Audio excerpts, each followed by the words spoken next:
It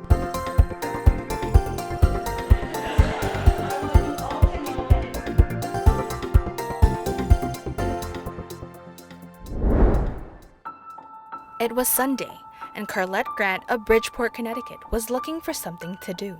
I didn't really feel like going to my own church, so I was looking on Eventbrite. So I came across this event, and then I told my friend, Natalia, to come with me because I don't like going places by myself, and then she came.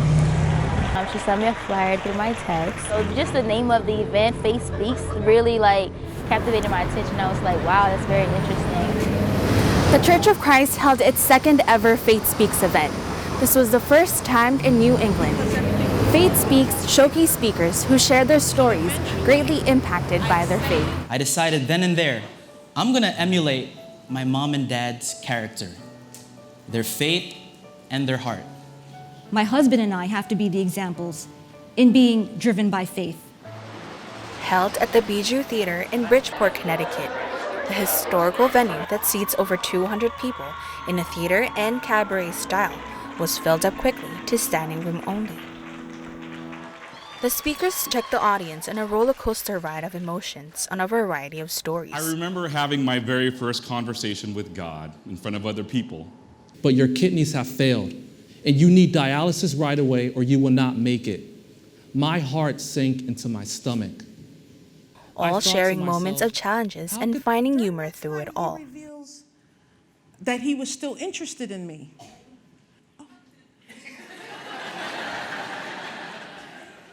I didn't know what to say. But at the end, it was their faith that pulled them through. God is, he knows exactly what's going to make us feel better even before we speak. Katushia Duvall came here to support Rewa Thompson.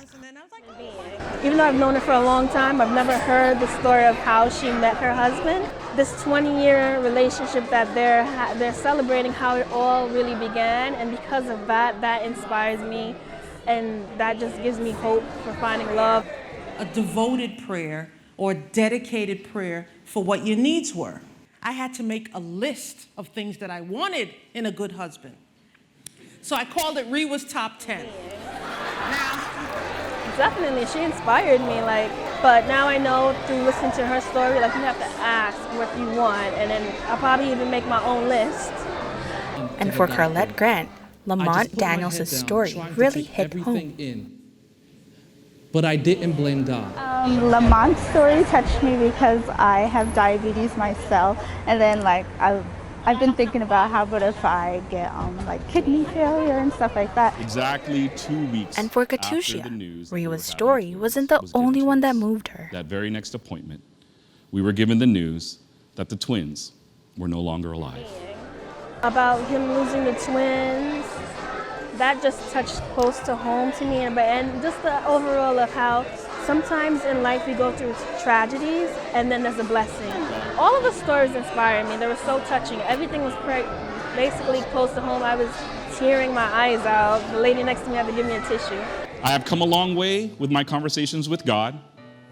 I still pray for food. But hearing someone else's story and them speaking out about it and how they had God always in their life. They always had the faith from some speakers from childhoods. We need that. So what I learned from this about the importance of prayer is having faith. Have to have faith in your prayer. And God hears and knows what you need. The event truly moved those who got to listen to these inspiring stories. Faith truly did speak and prompted all to consider their own individual conversations with God. I'm Rachel Flores for INC Review.